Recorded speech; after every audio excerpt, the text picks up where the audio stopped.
A special thank you to each of our subscribers who make this channel possible. Here's today's story. In an atmosphere thick with tension and uncertainty, Venezuelan voters are heading to the polls today to elect lawmakers, governors, and other officials.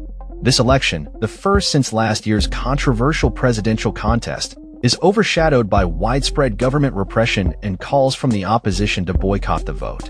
President Nicolas Maduro, who claims to have won the previous election despite significant evidence to the contrary, faces a populace divided on whether to participate in what many see as a sham.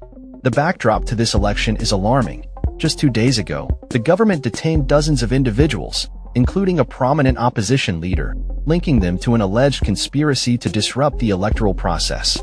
This heavy-handed approach has left many voters disillusioned and skeptical about the legitimacy of the electoral process.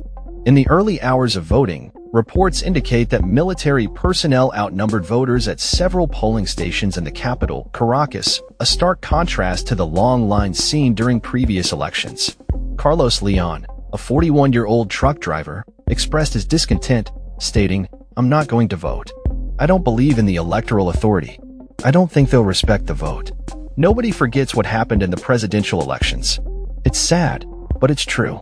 The opposition views participation in these elections as a means to legitimize Maduro's rule and the oppressive machinery of his government, which has detained over 2,000 individuals, including protesters and political activists, to silence dissent since the last presidential election.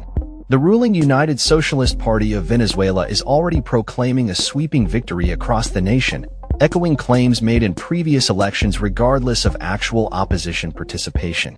A recent poll conducted by the Venezuela-based research firm Delphos indicated that only 15.9% of voters were likely to participate in today's elections.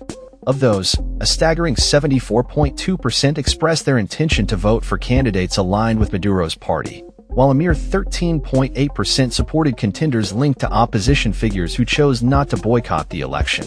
Humberto Villalobos, an opposition operative, denounced the participation of some opposition members as absolutely despicable, describing the election as a farce in light of the brutal repression faced by dissenters. Villalobos, who previously sought refuge with other opposition leaders in a diplomatic compound to evade arrest, recently spoke out after finally leaving the compound and arriving in the United States. Meanwhile, U.S. Secretary of State Marco Rubio characterized their departure as an international rescue operation, a claim contested by Venezuelan Interior Minister Diosdado Cabello, who maintains it was a result of negotiations with the government. The National Electoral Council, loyal to the ruling party, is overseeing the elections for state legislators, 285 members of the unicameral National Assembly, and all 24 governors, including a newly established governorship for the Essequibo region, a territory long disputed with Guyana.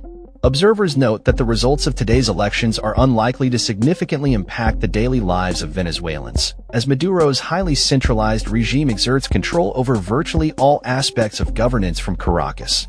The government has a history of undermining opposition victories, disqualifying candidates post-election, and appointing loyalists to oversee offices held by opponents, effectively rendering them powerless. Despite the oppressive climate, some voters are still trickling into polling places, driven by a sense of civic duty or a desire to maintain local government control.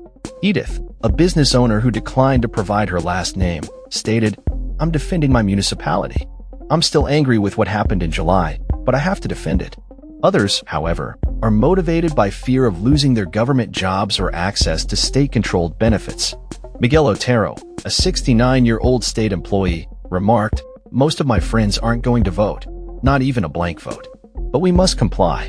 We have to send the photos saying, 'I'm here at the polling station now.'"